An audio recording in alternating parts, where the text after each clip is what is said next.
Assalamualaikum everyone. How are you? Ayan pala, pagkatapos namin niya na mapirmahan yung kontrata ay pinadala na yung hotel na tutuluyan niya. Ilang araw siya sa hotel na yon. Tapos meron siyang dalawang hotel yung tutuluyan niya. Wow.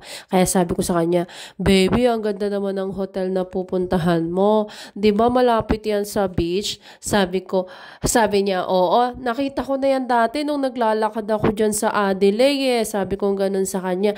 Yun sa likod yan ng beach sa Platinum. Ang ganda-ganda niyan talaga. Kita yung sa harapan ng beach yan. Sabi ko ganun sa kanya. Sabi ko, pwede ba kaming sumama? Sabi niya, may pasok daw ang mga bata. Sabi ko, itetake ko ng off. Sabi niya, kakaumpisa lang ng pasok. Tsaka daw one bedroom lang daw yung hotel. Sabi ko, ano naman, dadalahin ko yung portable na kama natin. At saka daw malayo yung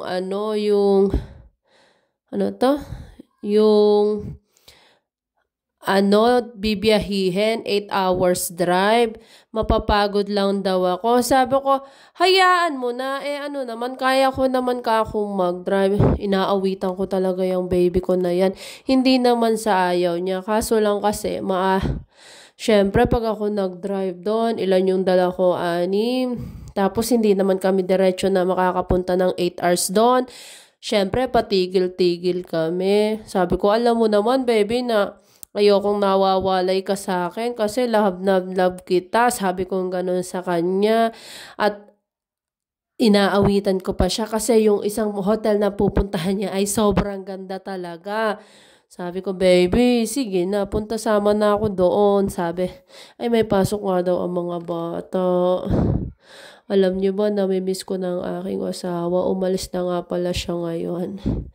O, tingnan niyo ang aking mata dyan. Ngayon lang ako nagka-eyebag kasi sa sobrang lungkot. Alam niyo ba, mahal na mahal ko yung asawa ko na yan. O siya, maiba tayo. Ganyan pala lagi ang ganap namin pag yung asawa ko ay magtatrabaho sa interstate, alam nyo ba? Kaya ganyan ako lagi, nanlulumo, alam nyo yon. Kasi ayoko nahihiwala dyan sa asawa ko. Mahal na mahal ko yan.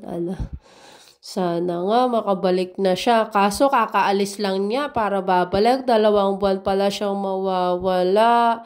Magkahiwalay kami ng baby ko. Love na love ko yan. Baby, I miss you. Bye-bye. I love you. Assalamualaikum. Jazakallah khairan. Bye-bye.